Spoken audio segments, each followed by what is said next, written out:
late, aren't you? I kept my appointment. You see, I've never believed your story.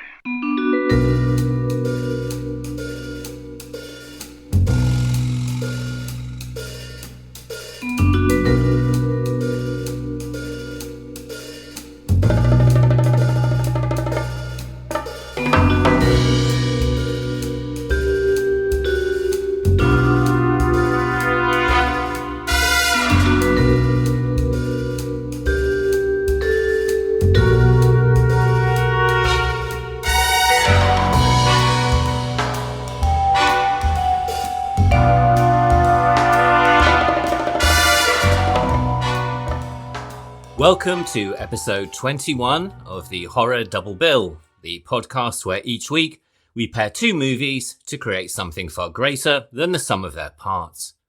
I'm Craig Johnson, and this week, after a very short break, we are back with the Shapeshifters, with two films that use metamorphosis as a metaphor for sexuality, albeit with very different interpretations.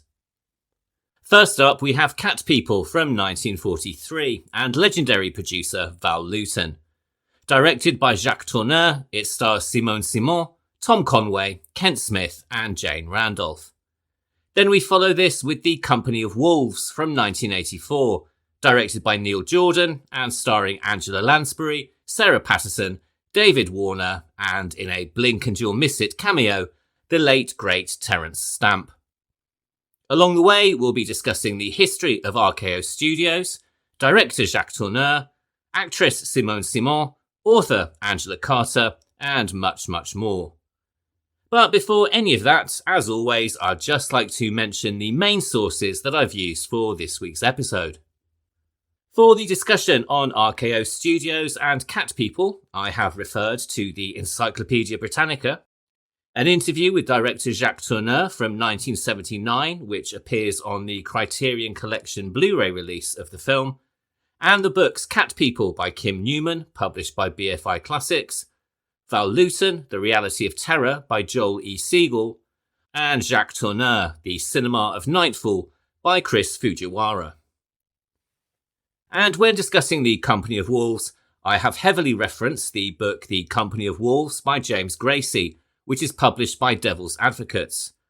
I've also referred to a documentary called Danger, Wolves on Set, the making of The Company of Wolves, that can be found on YouTube, and a BBC documentary called Angela Carter, of Wolves and Women from 2018, that again can also be found on YouTube. And as always, all of those, plus any other sources, will be listed or linked in the show notes.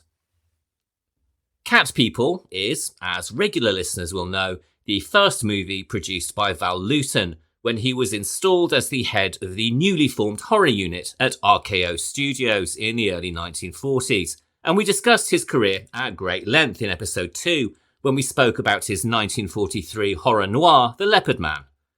And so this week I thought we'd begin by spending a little bit of time discussing the history of RKO Studios, which, as well as being the home of Lewon's horror unit, also gave us classics including King Kong in 1933, Citizen Kane in 1941, The Spiral Staircase in 1946, and The Thing from Another World in 1951.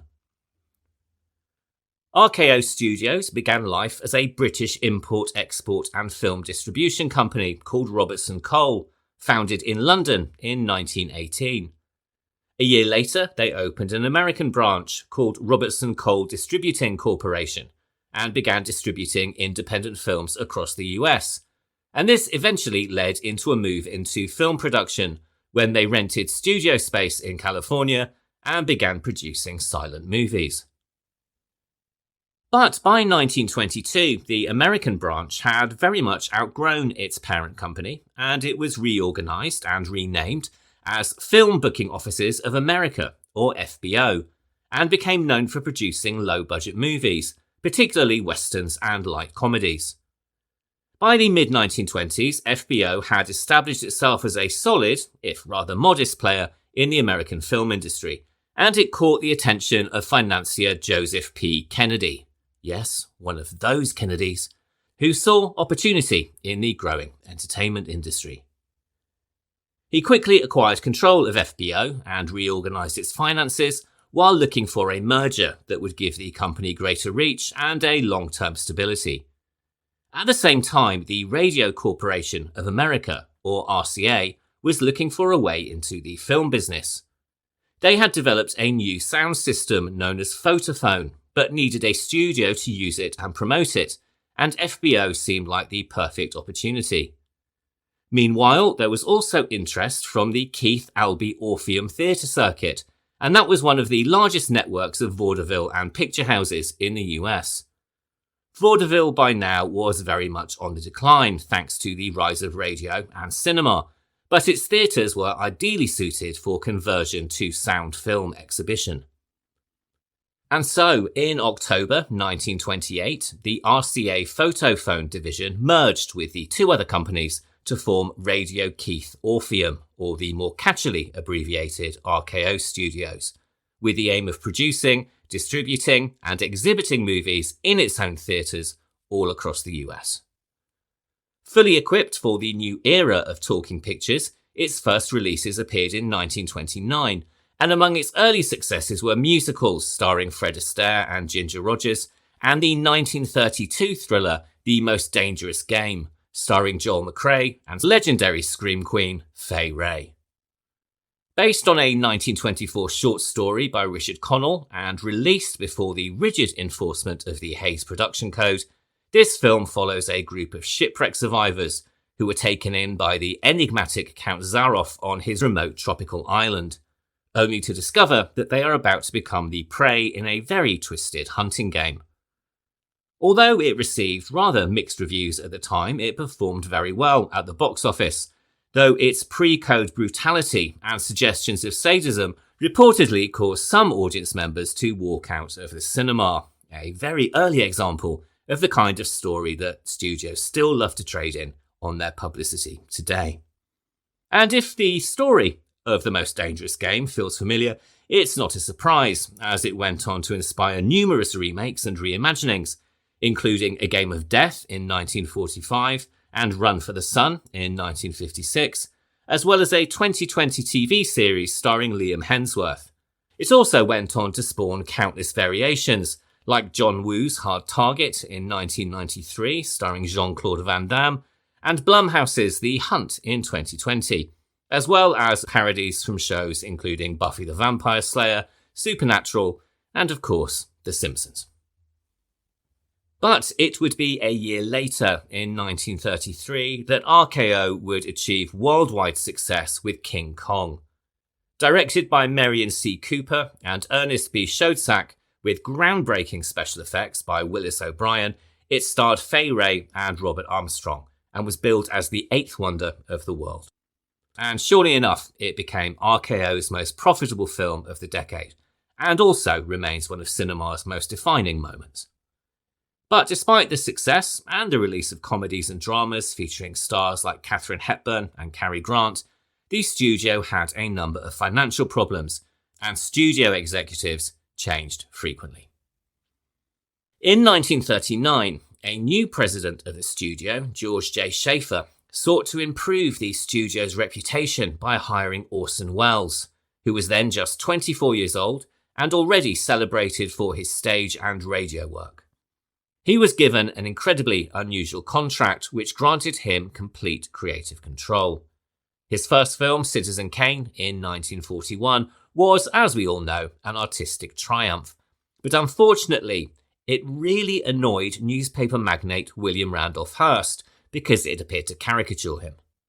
The film was effectively boycotted by Hearst newspapers, which refused to market the movie or run any adverts, and it became a huge financial failure. Wells' second film, The Magnificent Ambersons in 1942, was created under a new and far more controlling contract, and was in fact taken away from him and re-edited by the studio after very poor test screenings, with 40 minutes of footage removed. Shortly afterwards, both Wells and his sponsor, George Schaefer, were released from their contracts. Schaefer's successor was a man named Charles Kerner, who, in response to the previous failures, introduced a new slogan for the studio: showmanship instead of genius. And under his much tighter budgets and very keen eye for marketing, they found a fresh success in its horror unit, which was led by producer Val Lewon. In the same period, they also released thrillers, including The Spiral Staircase in 1946, Crossfire in 1947, and Out of the Past, also in 1947, and all of these became cornerstones of the emerging film noir genre.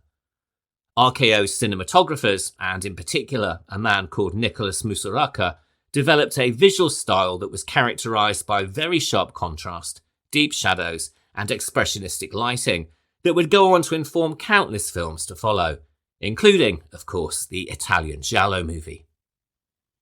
Sadly, and despite intermittent success, the studio's finances continued to decline. In 1948, billionaire Howard Hughes acquired control of the studio, but his management quickly destabilized production, caused by his personal interference, demanding script rewrites and recasting, all whilst trying to root out alleged, and probably imaginary, communist influence within the company. Under his ownership, the film production slowed dramatically, and many staff resigned. And so, during the early 1950s, RKO released fewer and fewer films, and in 1955, Howard Hughes sold the company to General Tire and Rubber Company, whose interests lay mainly in TV broadcasting. RKO was merged with their radio and television holdings to form RKO Teleradio Pictures, which turned the studio's film library into content for television syndication. And this is, of course, how many later viewers were introduced to their early output. In 1957, the RKO studio lot was then sold to Desilu Productions, which was owned by Lucille Ball and Desi Arnaz.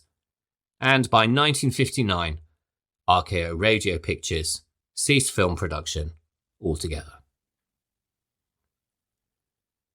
All of which brings us on to our first movie of the week, which is, of course, Cat People from 1942 and RKO Studios and produced by Val Lewon.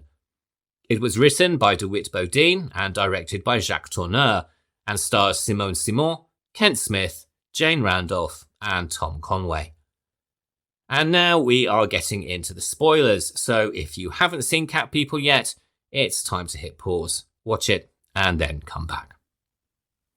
As we discussed back in episode 2, when it came to Val Lewton's horror unit, the titles came first, and Cat People was no exception to this.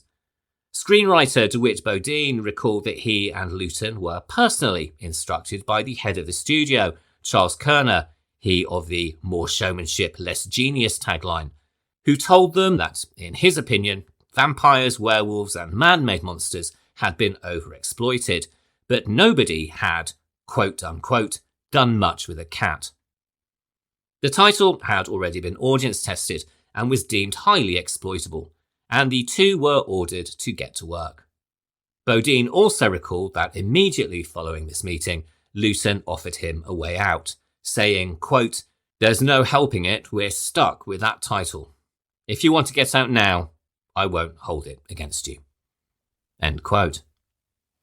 Bodine, however, had no intention at all of withdrawing from his contract, and he and Lewton started to examine the history of the cat in fantastical literature, and this initially led them to consider basing the movie on the short story Ancient Sorceries by the legendary weird fiction writer Algernon Blackwood.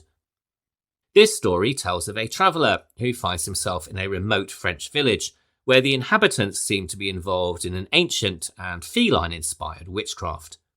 And whilst Lewton and Bodine eventually decided to take the screenplay in a different direction, we can certainly see just small hints of this source material in Irina's backstory about the Mamelukes and the witchcraft that was practiced in her isolated village in Serbia.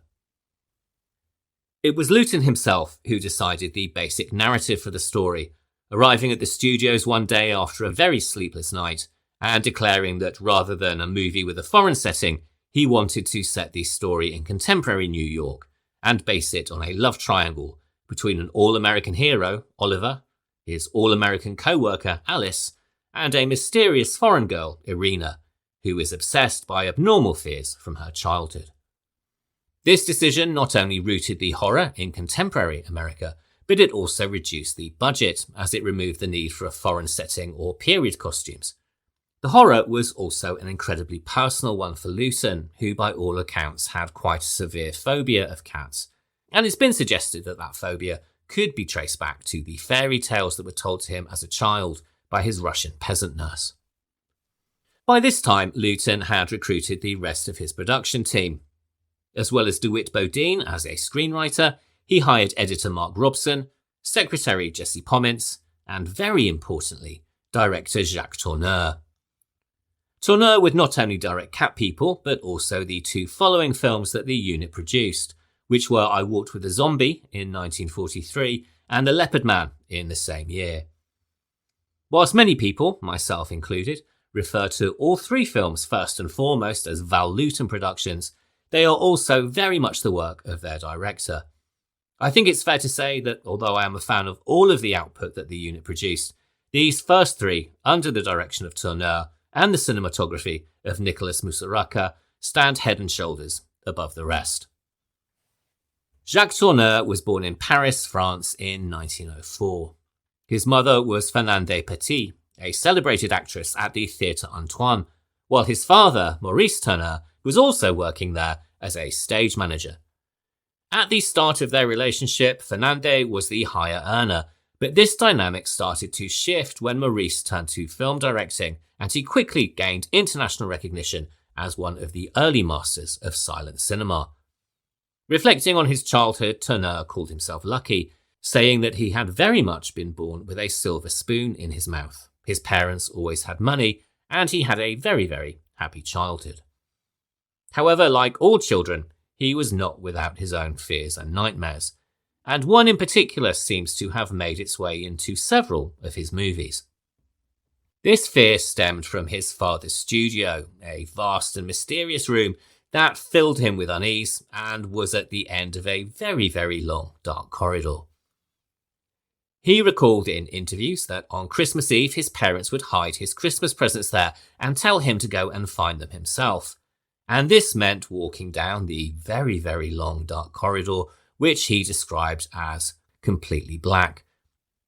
Quote, I walked forward all alone, torn between desire for the toys and a fear that almost made me faint, especially as the toys in their packages started to take on a phantom-like appearance. End quote. And I think it's probably fair to say that we see this childhood fear manifest in several of his later films, not only in the Central Park and swimming pool scenes of Cat People, or the moment when Alice and Oliver find themselves locked in a dark office, but also in the long and fatal walk of Teresa Delgado during the opening moments of The Leopard Man, which we discussed back in episode 2. You may be able to take the boy out of childhood, but you can never quite take the childhood fears out of the boy. In 1914, the Tourneurs moved to America, which was prompted by an invitation for Maurice to work in the US film industry. At the time, World War I was breaking out in Europe, and the US was rapidly becoming the new centre of motion picture production. Maurice accepted a contract with Eclair Studios in Fort Lee, New Jersey, which was then a thriving hub of the early film industry, and he quickly established himself as one of the silent era's most visually striking directors. And with a father who was a celebrated film director, it was perhaps inevitable that Jacques would also find his way into the industry, a decision that he made while he was still in high school. His first film work involved selling story ideas to his father for $10 apiece, and he also appeared as an extra in the film Scaramouche in 1923. A year later, he finished school and accompanied his father to Tahiti to work for him as a script clerk on the film Never the Twain Shall Meet, and this was a job that he continued on several of his father's subsequent pictures. This, however, was not to last.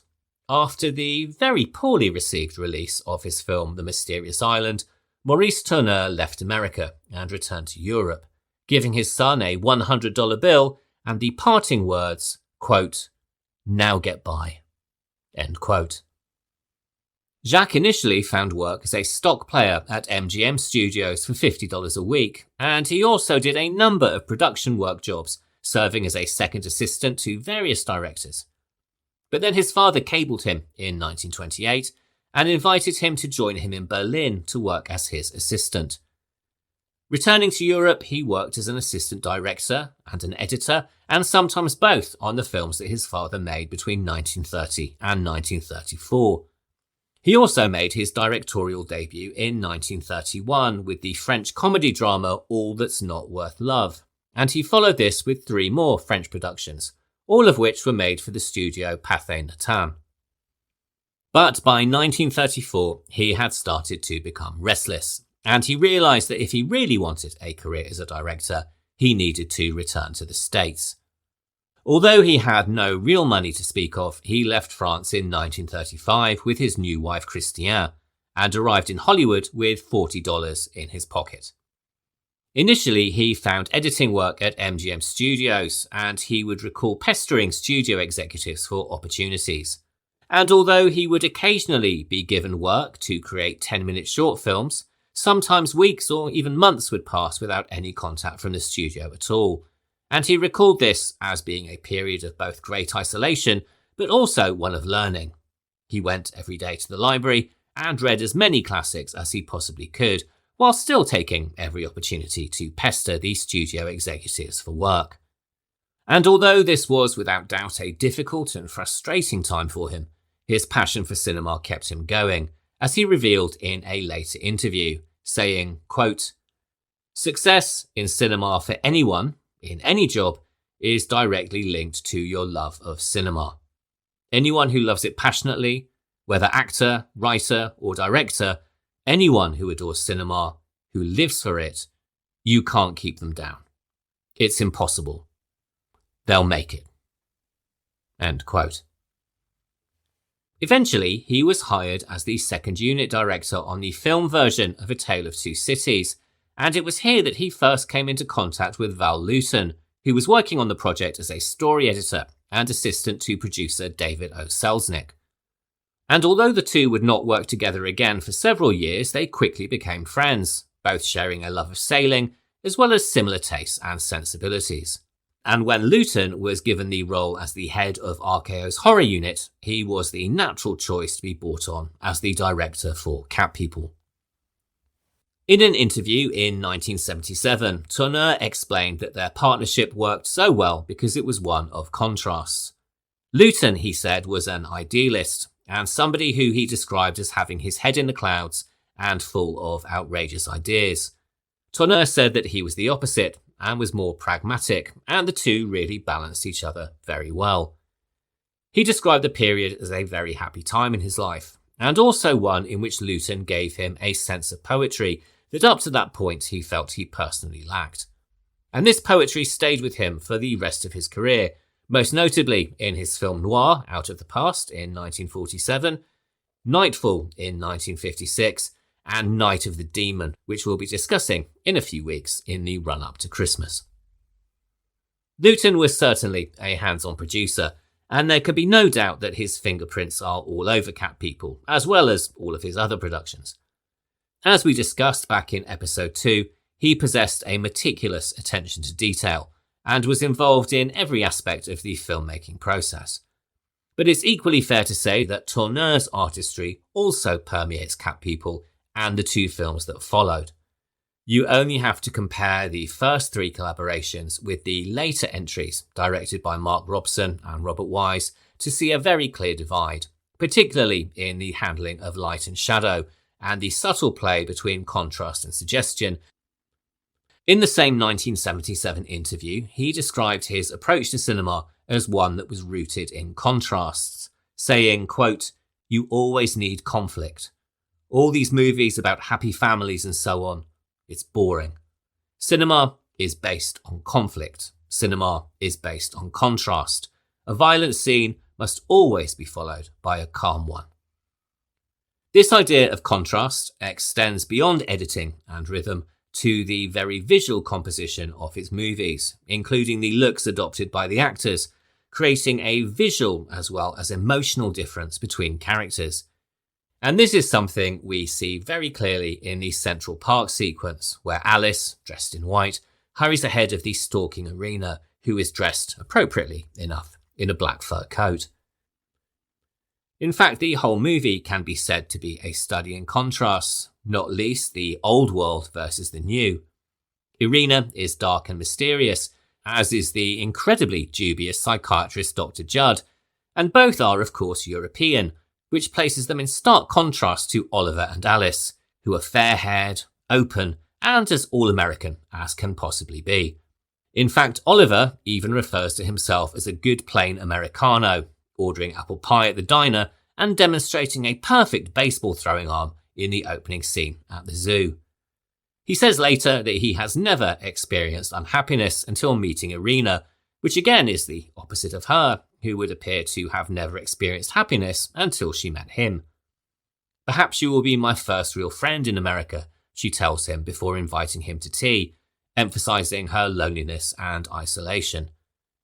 And this becomes all the more apparent when she tells him later that her dread of falling in love has forced her to stay away from people and live in isolation, finding friendship with the darkness and being soothed to sleep by the roar of the lions in their cages at the zoo, a sound that she calls natural and soothing. The casting of actress Simone Simon for the role of Irina was decided whilst the script was still being developed. Luton has seen the actress in the 1941 movie The Devil and Daniel Webster, which is also known as All That Money Can Buy, and he had admired her performance very much. More importantly, Miss Simon also possessed an incredibly feline appearance, making her perfect for the role.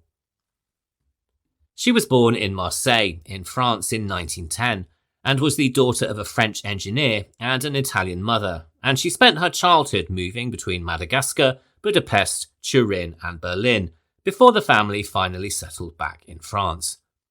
As a young woman, she moved to Paris, where she began working as a model and fashion designer, before she was spotted in a restaurant and offered a screen test. Her film debut came in 1931, with a French movie called The Unknown Singer, and she quickly rose to prominence in French cinema with roles that made full use of her very distinctive features and sensual screen presence. In 1934, she starred in a film called Lady's Lake, which brought her to the attention of Hollywood and producer and 20th Century Fox studio executive Darryl F. Zanuck. Zanuck brought her to Hollywood with a widespread publicity campaign, trying to promote her as a European discovery along the lines of Marlene Dietrich or Greta Garbo. However, her time at the studio proved incredibly difficult. Usually, foreign actresses would receive months of preparation before working to help them master the English language, but Simone was given only a few weeks of lessons before being told to report on set.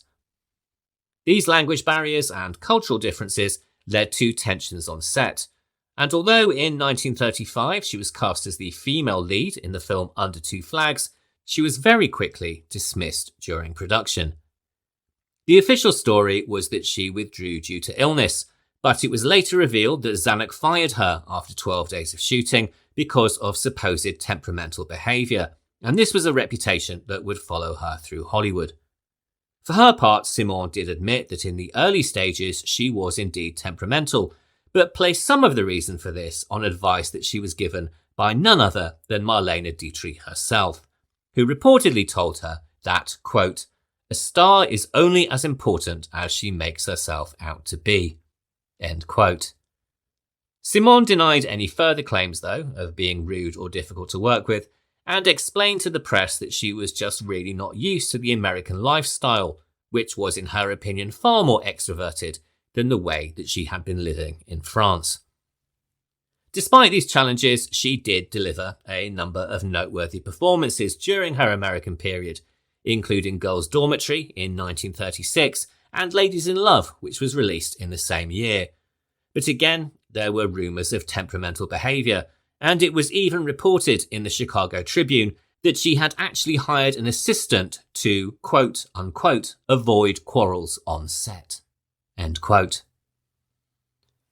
Unable to find that many appropriate roles in Hollywood, she returned to France in the late 1930s, where she starred in the Jean Renoir film The Human Beast in 1938. But as war broke out in Europe, she returned to the States and began working for RKO Studios, making The Devil and Daniel Webster in 1941, and then Cat People in 1942, and its follow-up The Curse of the Cat People in 1944. After the war, she returned permanently to France. She continued to work intermittently in film, but she never again achieved the same level of fame she had achieved earlier in her career. Her final screen appearance came in 1973. She never married and lived quietly in Paris, very rarely giving interviews until her death in 2005 at the age of 94. The role of Irina in Cat People is probably the one for which she is best remembered, and with very good reason. As I mentioned earlier, her feline features are of course perfect for the role, but there's a lot more to her performance than just that.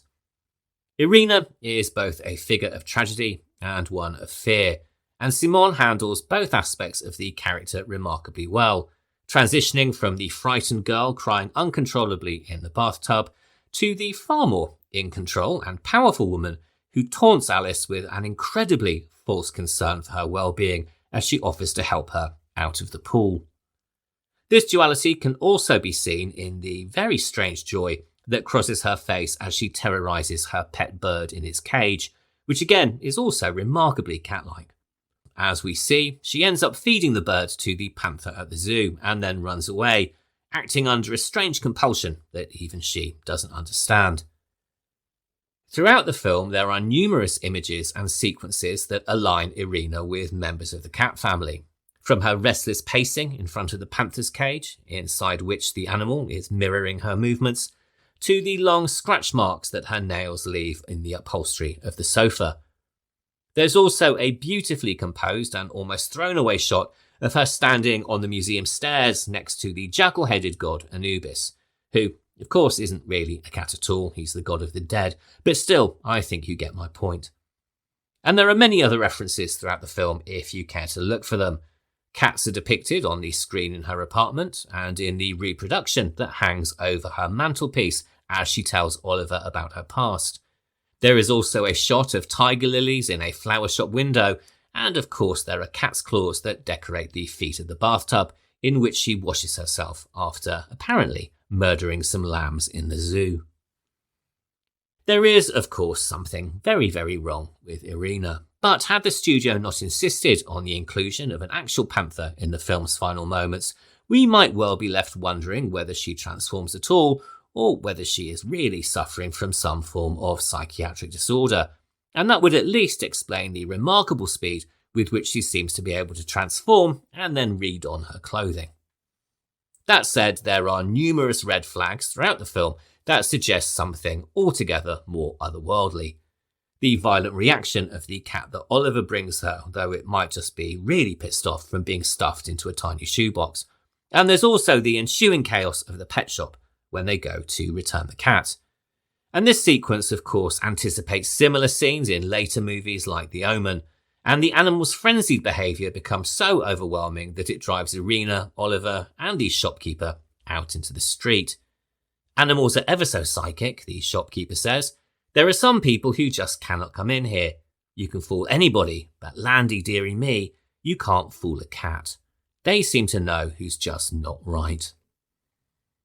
Someone else who seems to recognise that there's something not quite right about Irina is the mysterious woman who greets her at her wedding reception in the Serbian restaurant, conveniently found by Oliver's best friend Alice. This woman, who is dismissed by one of the characters as quote-unquote looking like a cat, greets Irina by calling her sister, and she's played by regular RKO and Val Lewon bit player Elizabeth Russell. Russell would go on to appear very memorably at the end of The Seventh Victim and also in Bedlam, and she would also take on a much larger role in The Curse of the Cat People. And regular listeners will also be interested to know that she served as the visual basis for the ghost of Mary Meredith in The Uninvited, which we discussed just a couple of weeks ago. She's someone I always felt deserved a far bigger career, and although her appearance here is brief, it's one of undeniable impact. Although, if the two words that she speaks sound tonally familiar, it's because the lines were in fact dubbed by Simone Simon, though I haven't really been able to understand why this was. Oliver, who is Irina's unbelievably vanilla husband, is played by actor Kent Smith, a Broadway performer who had been under contract to RKO for 9 months without making a single film. He caught Val Lewon's eye bicycling to the lot each morning, and the producer felt that his air of solidity would make the character of Oliver believable, and also help audiences to suspend their disbelief. Joining him is another of RKO's contract players, Jane Randolph, in the role of Alice, equally vanilla and also remarkably intrusive in their relationship from the very beginning. Now, to be fair to Alice, she does initially defend Irina and the marriage when the character of the Commodore voices his doubts about the relationship, while sitting at their wedding dinner. But one can hardly blame Irina for acting out her frustrations even before her suspicions are justified, particularly once it's revealed that Oliver has been discussing their intimacy issues and her supposed need for psychiatric help with his co-worker. And also, if we're being honest, there are several red flags about Alice and her relationship with Oliver that, were we friends with Irina, we would probably warn her about. Her endless insertion into their relationship is one thing, but she also declares her love for him at the first sign of any trouble in the marriage. She may well end that meeting with a handshake, but we can all see that she is after much, much more. Like I said, we can hardly blame Irina for wanting to scare the crap out of her. And it is Alice who introduces Irina and Oliver to Dr. Judd, the incredibly dubious psychiatrist who would surely be struck from the medical register if Irina didn't take him out at the end of the movie. He's played by Tom Conway, the brother of British actor George Sanders, and we discuss the rather tragic nature of his life back in episode 7. Interestingly, he plays Dr. Judd in another Lewon production, The Seventh Victim, which is also set in New York and released in 1943. I can only assume that this is indeed the same character, and that the events of Cat People take place sometime after The Seventh Victim. And I have to say, his behaviour as a psychiatrist is equally dubious in that movie as well. Judd is an incredibly arrogant man, patronisingly explaining to Irina that her problem is in fact a simple one, something that he claims stems from childhood.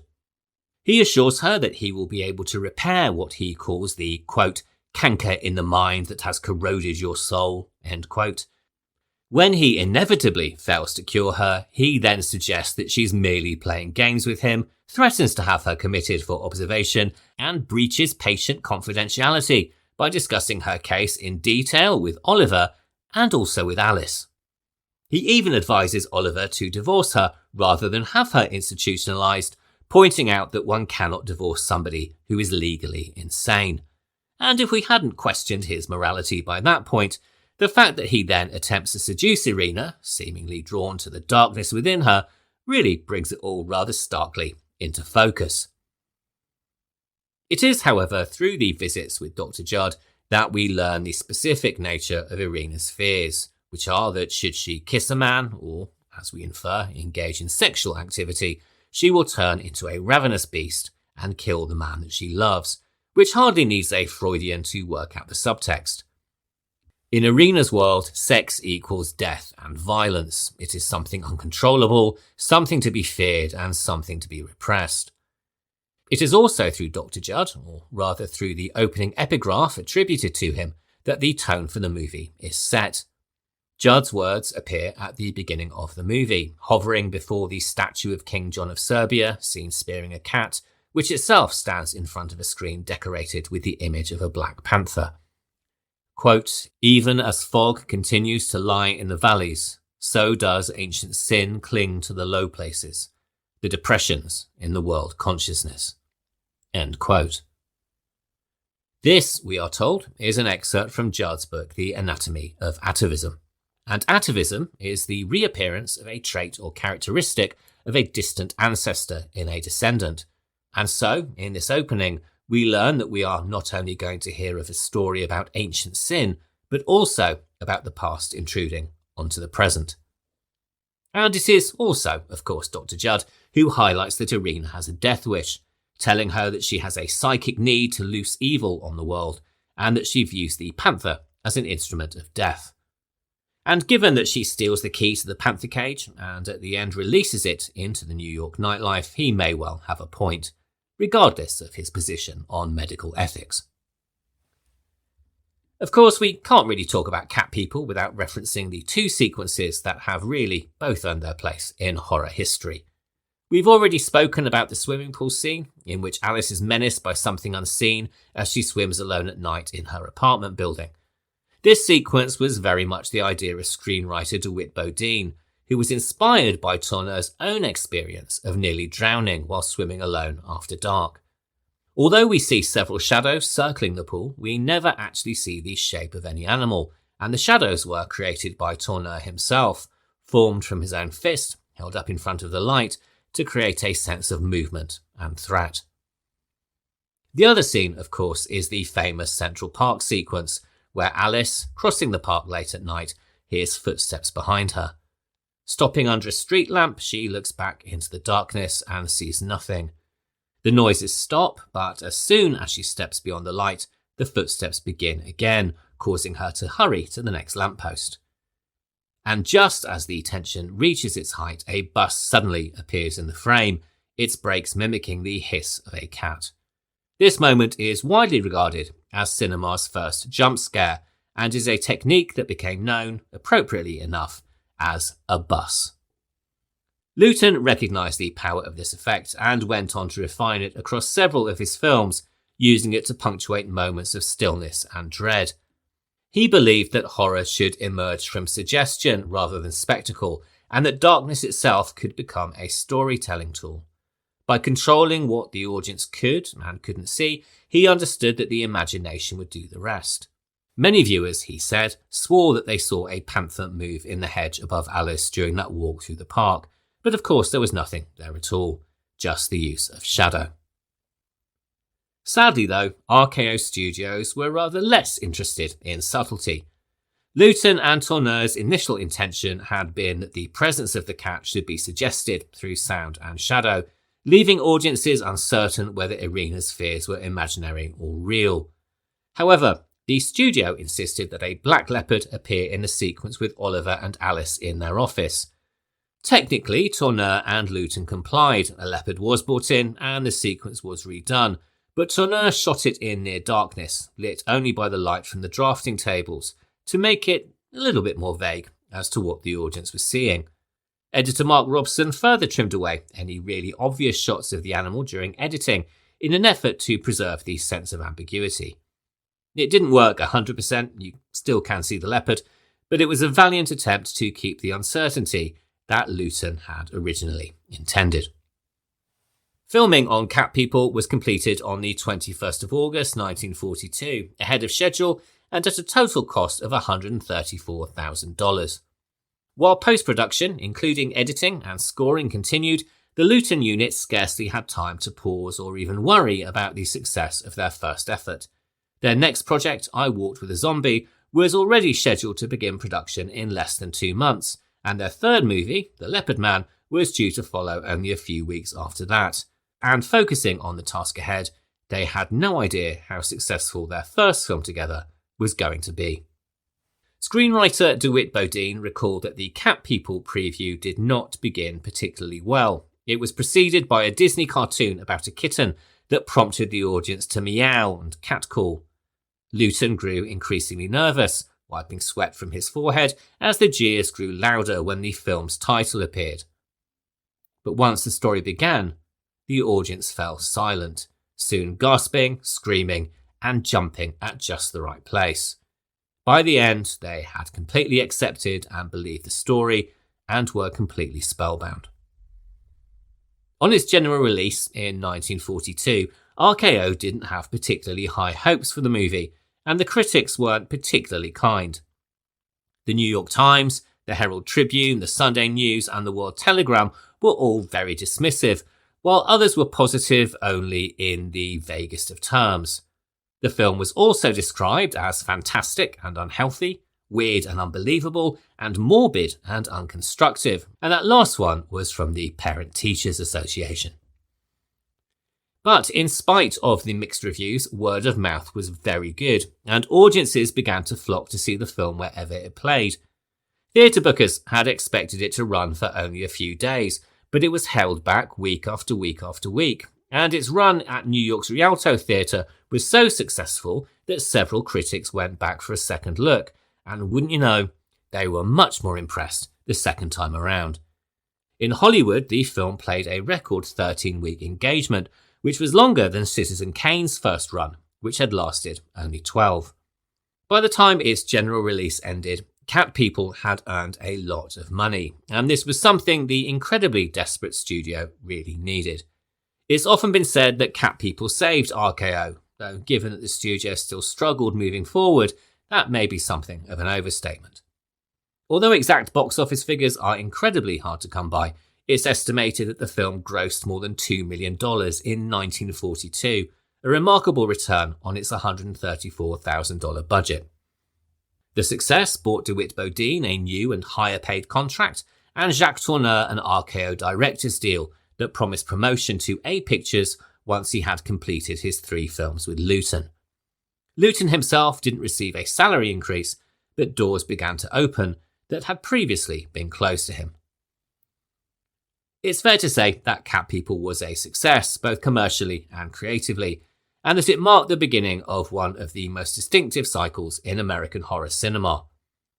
Perhaps inevitably, RKO requested a sequel, which Lewon would deliver with Curse of the Cat People, again starring Simone, Smith and Randolph, and which proves, if nothing else, that Oliver's personality really didn't improve with age. But we'll explore that in a few more weeks when we discuss the film as part of our Christmas season.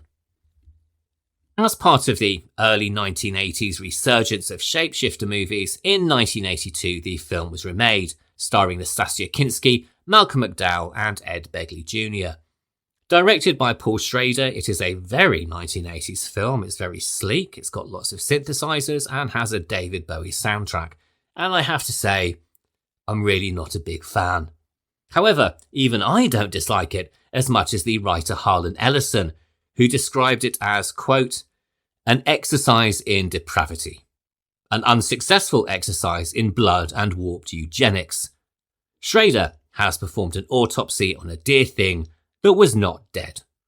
He has drained out the gentleness, the caring, the characterization, the magic and the mystery, and pumped it full of the currently fashionable formaldehyde of special effects brutality, gratuitous carnage, embarrassing nudity, moronic storyline, and a full measure of his own crepuscular view of humanity.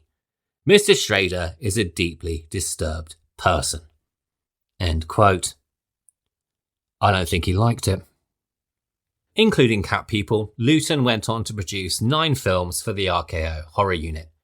He also completed several works outside of horror, including Mamselle Fifi in 1944, which was a period drama, and Youth Runs Wild, also in 1944, which was a movie about juvenile delinquency. Jacques Tourneur would indeed be promoted to an A-list feature director following his 3rd movie with Lewon, which was The Leopard Man, and at that point the two parted company, professionally at least. Tourneur would go on to direct films across a wide range of genre, including most famously film noir, particularly with his movie Out of the Past in 1947, but he did return to horror in 1957 with the classic movie Night of the Demon, which again we'll be talking about in just a few weeks' time. Their first film together, Cat People, is most certainly a classic of the horror genre, and its influence cannot be overstated.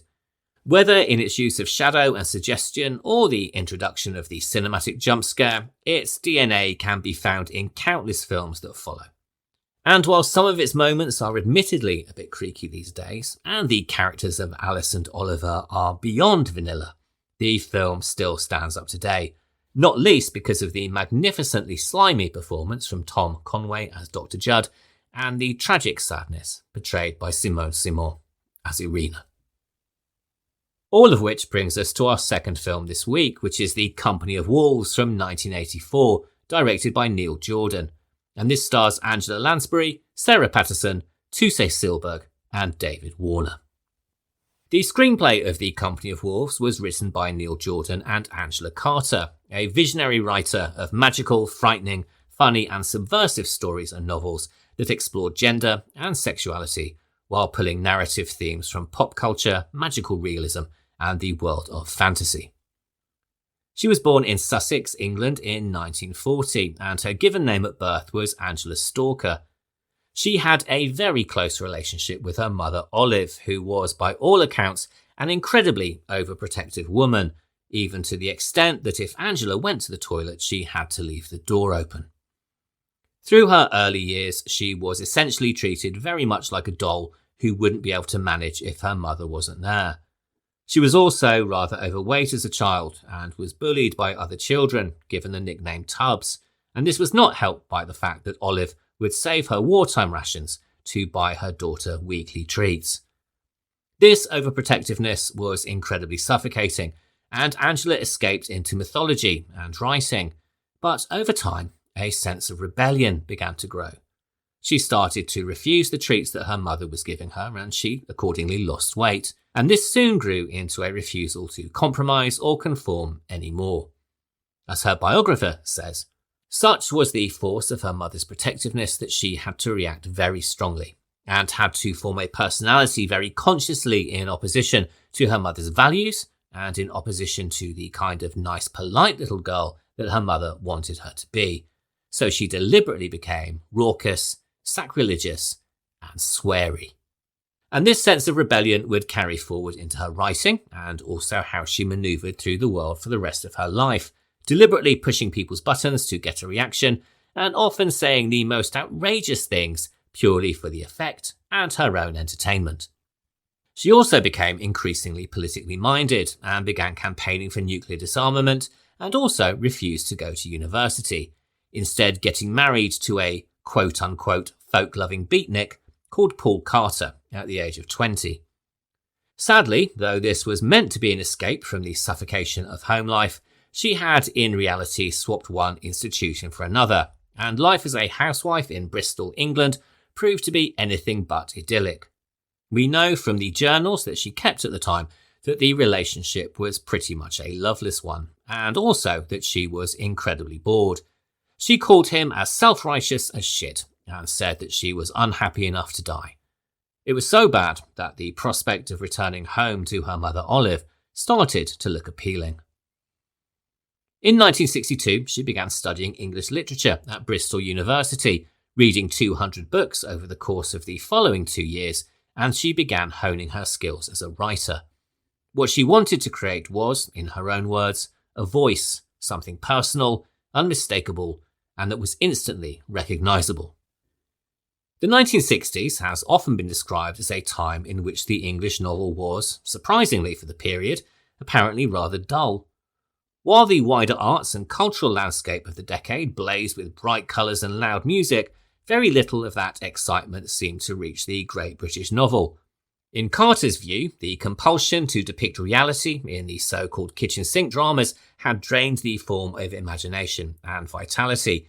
And although I can't claim to know anything about 1960s British literature to pass my own personal opinion, it was certainly a landscape that Carter herself found less than stimulating. Instead of the grey reality of kitchen sink dramas, what she was interested in was the fantasy worlds of her childhood. Fairgrounds, vaudeville stages and puppets, and also the fairy tales that her grandmother used to tell her during visits to Yorkshire during the war. In 1966, she published her first novel, titled Shadow Dance, which is about a would-be artist who shares a junk shop business with his amoral friend, a man called Honeybuzzard. On publication, it was acclaimed by Anthony Burgess, the writer of A Clockwork Orange, who wrote that he, quote, read this book with admiration, horror, and all other relevant emotions. Angela Carter has remarkable descriptive gifts, a powerful imagination, and a capacity for looking at the mess of contemporary life without flinching. End quote. A year later, she published her follow-up, The Magic Toy Shop, which tells the story of Melanie, a naive young girl sent to live with her domineering Uncle Philip, who happens to be an incredibly sadistic puppet master. Foreshadowing the exploration of blossoming sexuality that we come to see in The Company of Wolves, it was very critically well received, though it sold very slowly, and would only really find an audience many years later when it was republished and also adapted into a film in 1987 and a stage play in 2014. During the final years of her marriage, she wrote a novel a year, completing 5 novels between 1965 and the end of 1969, something that she would say was a neurotic compulsion driven by the unhappiness of married life. In 1969, her third novel, Several Perceptions, earned her the Somerset Maugham Award, which came with a cash prize, and she used this to make a break from her husband and travelled to Japan, where she lived for about 2 years. Japan at the time was in a state of flux. These students were rioting against imperialism, poor education standards, and the cost of living, and she described it as being as if the movie Alphaville had been remade by Federico Fellini. She took a job as a hostess in an upmarket bar catering to businessmen, and this exaggerated and sexist patriarchal society started to shape her feminist worldview. This period in Japan was also the inspiration for her 1972 novel, The Infernal Desire Machines of Dr. Hoffman, which is a surreal story about a young civil servant in a world where reality and dreams have become indistinguishable, something that we certainly see in the screenplay for The Company of Wolves. Other works at this time include her first short story collection entitled Fireworks, 9 Profane Pieces, published in 1974. What a great title. She also wrote a BBC radio play called Vampirella that was performed in 1976, and 1977's The Passion of New Eve, a feminist black comedy set in a dystopian US where civil war has broken out. Sadly though, the reviews for The Passion of New Eve were scathing, and whilst it is now seen as a modern classic, people at the time didn't really know what to make of it. Still not a commercial success as a novelist, her royalties from all of her works didn't really amount to much, and she took on commissions as a freelance journalist to make ends meet. She also began working on a non-fiction work about the Marquis de Sade called The Sadian Woman, exploring the worlds of his characters Justine and Juliet, as well as sexuality, power, and pornography. Perhaps unsurprisingly, this was seen as rather shocking, with people unsure as to why, or even how, she was harnessing the Marquis de Sade, who is hardly what you would call a feminist writer, into women's liberation. Expressing admiration for his work and expressing a liking for pornography hardly earned her a warm welcome from the larger feminist movement. But for Carter, de Sade represented transgression and giving the establishment the finger, and she also thought the same was true of pornography. Nevertheless, the publication got her into a fair amount of trouble on both sides of the gender argument. Still struggling financially, she accepted a teaching job in Sheffield in the north of England, and at around the same time she began a relationship with a man called Mark Pearce, and despite the fact that he was 15 years her junior, they would remain together for the rest of her life. In 1979, she published what would become her best-known work, which was inspired by a commission to translate some of the collected fairy tales of Charles Perrault. This reminded her of her childhood, where her grandmother, a born storyteller it would seem, had used to entertain her with her own versions of fairy stories, which would be rather violent and brutal, and in which the wolf would win out over Little Red Riding Hood. This combination inspired her to begin writing fairy tales of her own, which would be collected and published as The Bloody Chamber and Other Stories in 1979. This collection would contain her own interpretations of classics like Bluebeard, or a vampire version of The Sleeping Beauty, and of course Little Red Riding Hood, which was in fact mutated into 3 different stories: Wolf Alice, The Werewolf, and The Company of Wolves. Published in 1979, The Bloody Chamber was a critical success and was described as extraordinary and a masterpiece. It won the Cheltenham Festival Literary Prize, and its win helped shape her reputation as a major voice in contemporary British fiction. But she was not without her critics, and was often dismissed as being just a writer of fantasy and nothing else, and also for being somewhat overly poetic. And this criticism was something that she rather famously dismissed by saying, quote, "Okay, I write overblown purple self-indulgent prose, and so fucking what?" End quote. Going on to say that she thought her work was deeply political, but even if a lot of people didn't get that, that was absolutely fine. She didn't mind. She liked creeping up on people behind and sandbagging them with an idea. She was, she said, a deeply political person, and went on to say that she believed all art to be political. Well said. The success of The Bloody Chamber led to numerous publicity appearances on television and radio, where her deliberately outrageous statements made her a booking manager's dream and turned her into a cult figure. And in 1979, she was asked to sit on a judging panel for the Guardian Fiction Prize, which is where she first met the writer and director Neil Jordan, who was being presented with the award for his debut collection of short stories, which was called A Night in Tunisia. Neil Jordan had been involved in theatre and music projects with Jim Sheridan, who would later direct the films My Left Foot and In the Name of the Father, and also his brother Peter Sheridan, a playwright and a novelist. He had also written for television and radio, and had co-founded the Irish Writers Cooperative. A year after winning the Guardian Fiction Prize, he published his debut novel, The Past, and that was followed by his first feature-length screenplay, which was called Traveller, and was directed by Joe Comerford in 1981. Around this time, the filmmaker John Boorman, who is perhaps best known for the movie Deliverance, became an admirer of his writing, and invited him to collaborate on a screenplay that was called Broken Dream. Although the film was never produced, Boorman later brought Jordan onto his 1981 King Arthur epic Excalibur, where he served as a creative associate. He also directed the accompanying documentary, The Making of Excalibur, which marked his first experience behind the camera. This led directly to his feature directing debut, which was called Angel and released in 1982, and it's not the one you might be thinking of. This was produced by John Boorman and was set against the backdrop of the Troubles in Northern Ireland, and tells the story of a saxophonist who seeks revenge after witnessing the brutal murder of his manager and a young woman. The film also marked the beginning of Jordan's long collaboration with the actor Stephen Ray, who would go on to appear in many of his subsequent projects. Shortly after completing Angel, Jordan met Angela Carter once again, this time at an event in 1982, which was celebrating the birth of the Irish writer James Joyce. By this time, Carter had already adapted The Company of Wolves for BBC Radio, and had also been commissioned by Channel 4 Television to adapt the story into a short film.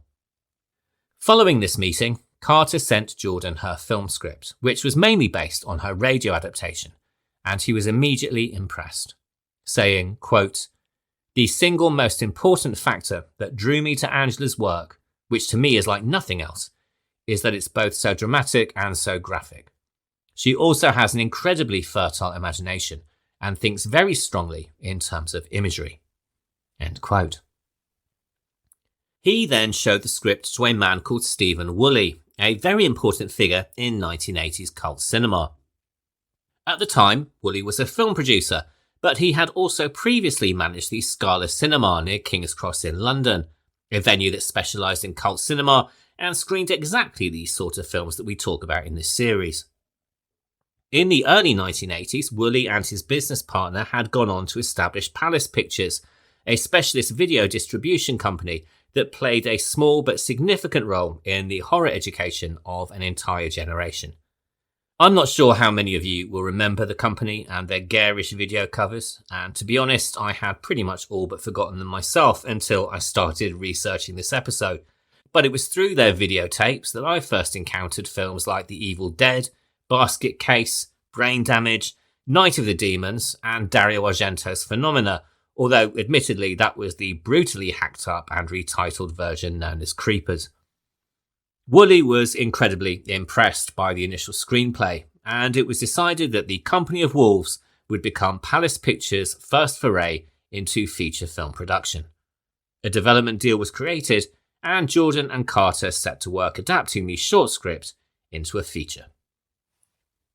The two decided to include two more of the stories from The Bloody Chamber in their adaptation, The Werewolf and Wolf Alice, leading to a surreal and dreamlike movie that hopefully you have by now seen, because we're just about to get into the spoilers. So as always, if you have yet to see the movie, it's time to approach with caution. When adapting the stories, Jordan suggested employing a narrative structure of dreams within dreams and stories within stories, taking some inspiration from other films, including Jean Cocteau's Beauty and the Beast from 1947 and Valerie and Her Week of Wonders from 1970. Aside from the opening moments in the real world, the film is set in a deliberately artificial forest, with specific moments staged to remind the viewer that we are not watching reality. Perhaps the most startling of these is the decapitation of Grandma towards the end of the movie, which shows her head shattering against the wall, an effect achieved through creating a wax cast of Angela Lansbury's head. One dreamlike moment, though, that was not included was the originally scripted climax, which was again also clearly inspired by Cocteau. The original plan was to have Rosaline waking from her dream, stepping from the bed, and falling through a floor that turned into water, showing that dreams and reality had merged into one. But although they started the filming process, it didn't work out as Jordan intended, and a different ending, albeit a very confusing one, was shot instead. Sadly, this new ending gives the impression that Rosaline is under threat from the wolves, or at the very least her unconscious, and this was the opposite of what both Carter and Jordan intended. Carter even went so far as to say that the ending ruined the film, which is probably going a little bit overboard, but after everything that's preceded it, it has to be said that the climax is less than satisfying. However, I'm getting a little bit ahead of myself, and it's probably better if we start at the beginning. The film opens with a naturalistic exterior of woodland, albeit shot and scored in a way that is more than a little reminiscent of late period Hammer horror. In fact, if the names Peter Cushing or Christopher Lee popped up on the screen, it would hardly be a surprise. However, this is not the Gothic 18th century of Captain Kronos Vampire Hunter, but is instead present day, something that is revealed as we follow a car to a large country estate. Here we meet the characters played by legendary British actor David Warner and Tusse Sulberg, who in true fairy tale fashion are simply named Mother and Father. We also meet their eldest daughter Alice, which is a name that has countless dream and fairy tale connotations, and she is sent to the house to wake up her sleeping sister Rosaline, played by Sarah Patterson. The theme of adolescence and growing into womanhood is set out early, as is the idea of dream logic. Rosaline lies asleep in bed, and her face is painted with very badly applied makeup, suggesting that she is, to misquote the great Britney Spears, not a girl, but not yet a woman. Next to her is a book titled The Shattered Dream, signposting the nature of the film that we are about to watch. And indeed, very quickly we enter her dream state, a nightmarish forest, where Alice is terrorised first by a group of giant toys come to life, and then by a pack of ravenous wolves. Clearly, there is very little family love lost here. Although Jordan had initially considered shooting in real forests, it quickly became apparent that to create something truly cinematic, and on a restricted budget, a studio-based set would be the best option. And this would, of course, also allow him to maintain complete control over the environment and the lighting. The fairy tale woodland of the movie, which took over 3 sound stages at RKO Studios, was the creation of production designer and art director Anton Furst, who had also worked on Ridley Scott's Alien in 1979. The design of the forest was inspired by the paintings of Gustave Doré, as well as artists such as Peter Bruegel, John Constable, Salvador Dali, and Samuel Palmer. Palmer was a pupil of William Blake and a key figure in Romanticism, and he had a profound influence on the film's visual tone. According to Jordan, quote, "There was a quiet madness to his landscapes. The trees were swollen erotically, a church spire listed slightly to one side, as if melting under the painter's gaze." End quote. And all of that, to be fair, you can see in the final film. The artificiality of the woodland, with its emphasis on irregularity and very unnatural perspectives, adds to the dreamlike narrative, whilst also presenting a strangely erotic backdrop of giant tree roots and skyscraper trees. And it is one of these gigantic and incredibly phallic trees that Rosaline climbs halfway through the movie to hide from the rather forthright neighbour boy. At the top, she finds a bird's nest containing makeup, a mirror, and a weeping doll, a sequence that suggests growth into womanhood, and the need to leave childhood far below. Rosaline is a very different kind of heroine from the ones that we usually encounter in fairy tales, and she is a very different protagonist to Irina from Cat People. While Irina longs for normality, wishing she could be like other women and provide and care for her husband, Rosaline is incredibly independent, even as a 13-year-old girl. Why couldn't she just save herself? She asked her grandmother when discussing why her sister died all alone in the woods, and she later goes on to declare that she would never let a man strike her. The sexual politics of the film could hardly be clearer.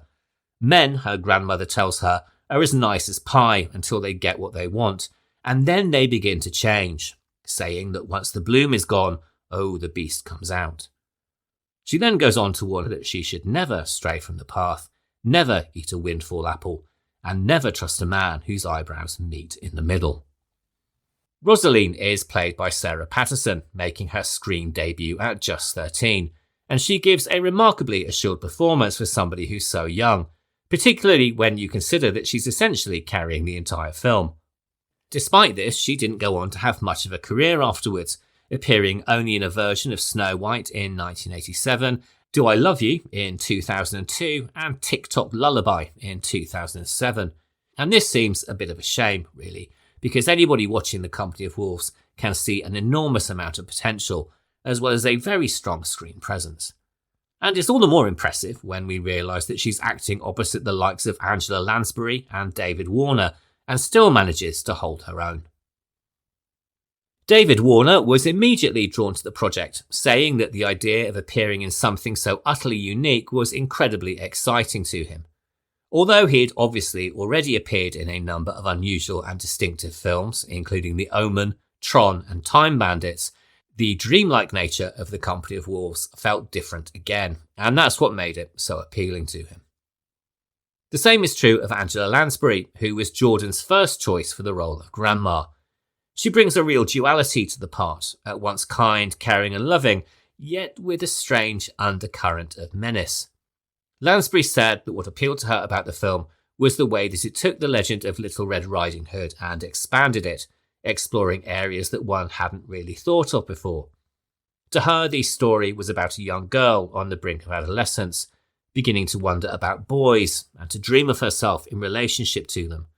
And that subtext, she said, made the film deeply interesting to her, because beneath the fantasy, there was a great deal of truth. And just as Mother fears, Grandma is a huge influence on Rosaline, filling her head with stories that should serve as warnings, but instead just seem to pique her curiosity. And despite her love for the child, she seems to understand very little about her, telling her at one point that she will learn how to sew, how to take care of things, and how to press things, setting out a future that the young girl has little to no interest in. And given the stories in the movie, it's hardly surprising that family life holds little appeal.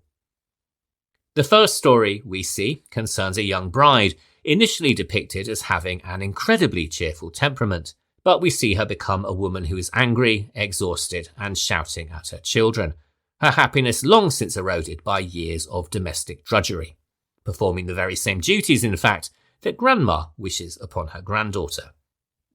When her missing husband finally returns from the forest after years of absence, he offers neither explanation nor apology, and instead demands to be fed, complaining of starvation, and then immediately turning to anger. In his absence, during which he was quite understandably presumed dead, she had remarried, and she'd also had another man's children. And for this, he calls her a whore and an adulteress. And then, in one of the film's most striking transformations, he rips off his own skin to reveal the wolf beneath, to quote-unquote, teach her a lesson. And when her new husband comes in, slays the creature, and rescues her, there is no comfort, and there is no tenderness.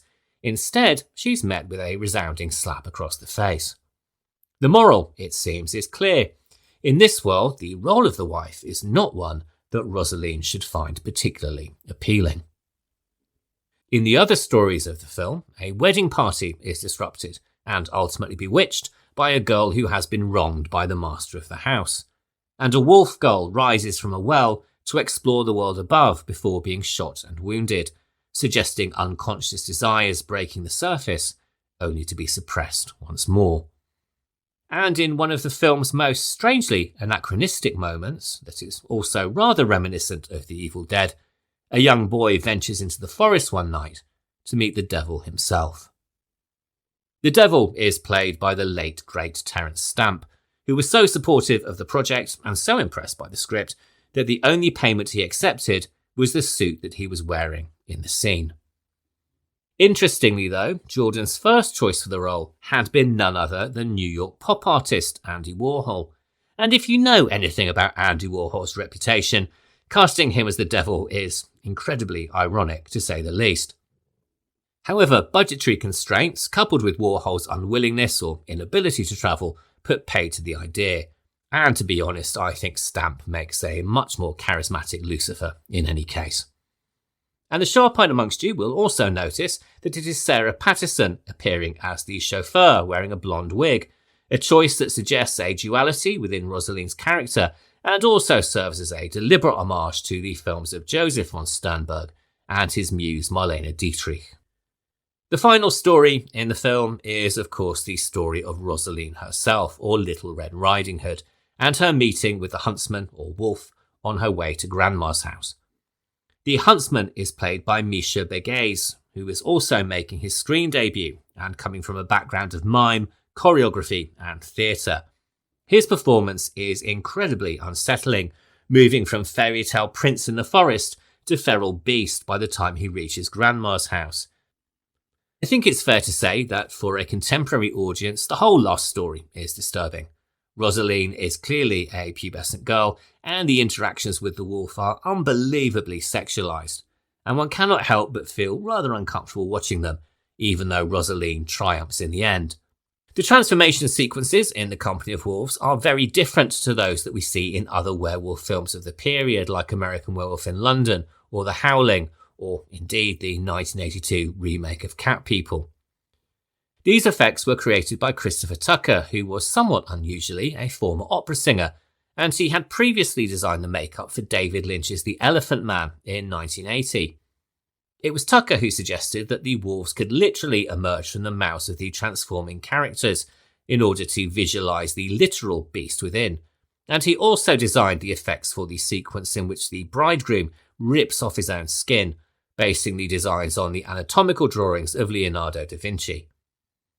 Though I remember them being rather impressive at the time, I think it's fair to say that these effects haven't aged particularly well, particularly when compared with films like American Werewolf in London, but this of course is due to the film's much more modest budget. But for all of their rough edges, there is something incredibly distinctive and imaginative about them. The ripping off of skin, the huntsman's tongue elongating from his mouth, and the snouts of wolves bursting from human faces are at once horrifying, but also strangely erotic. And, as I say, they may not have aged as well as some of their contemporaries, but you have to admire the imagination behind them. On its release in 1984, The Company of Wolves received a decidedly mixed response. In the UK, critics were generally respectful, if a little uncertain about how to categorise it, because we have to put movies in boxes after all. In the US, the reception was more divided. Many American critics admired its visual style, but struggled with its tone and narrative structure, and others dismissed it as pretentious and confusing. Financially, it fared reasonably well in the UK, but it underperformed in the US, and against a budget of around $2 million, it earned just over $4 million worldwide, which wasn't a failure, but wasn't exactly a success. In the years since, however, The Company of Wolves has achieved something far more valuable, unless, of course, you're one of the investors, and that is cult status, with critics and scholars alike recognising it as one of the most original horror films of the 1980s. Following the release of the film, Angela Carter continued her writing career with remarkable energy and imagination, and published 3 more novels and 2 short story collections before her death.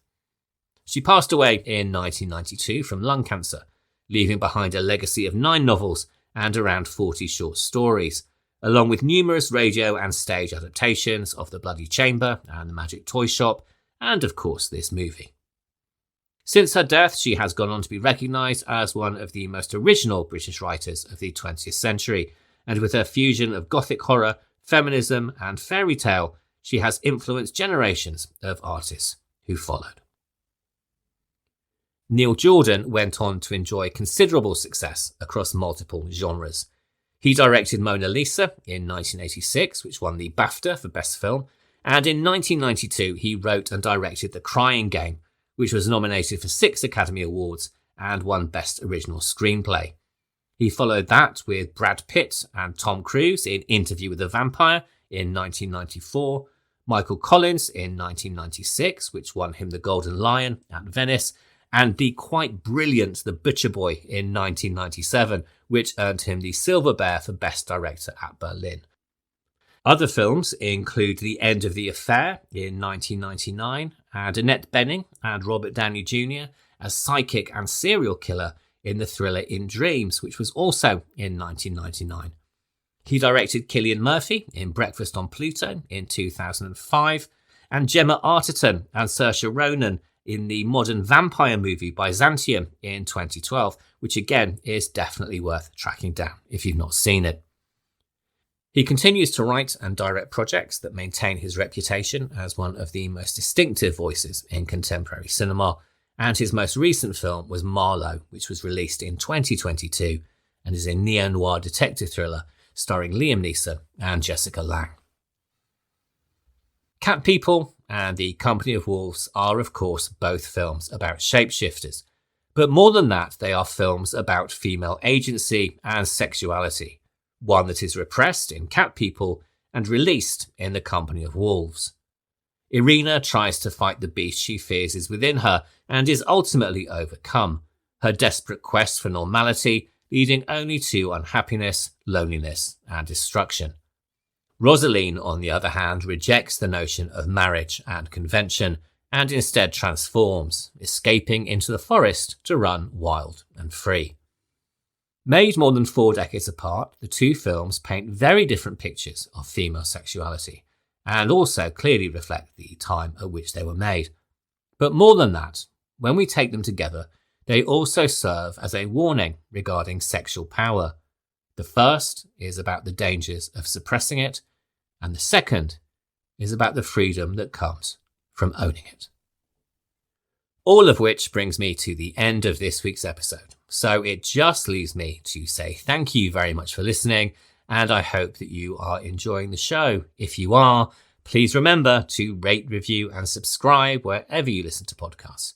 And if you have any thoughts about this week's films or any of the movies we've discussed in the series, you can email the show at thehorrordouble@gmail.com, and you can also follow us on Instagram at thehorrordouble. And in a staggering display of hypocrisy for all of my complaints about based on true story movies, next week we are discussing 2 films that are each very loosely based on historic events. And we'll also be discussing our very first found footage movie of the series. So first up, we have Witchfinder General from 1968, directed by Michael Reeves and starring Vincent Price, Rupert Davies, Hilary Dwyer and Ian Ogilvy.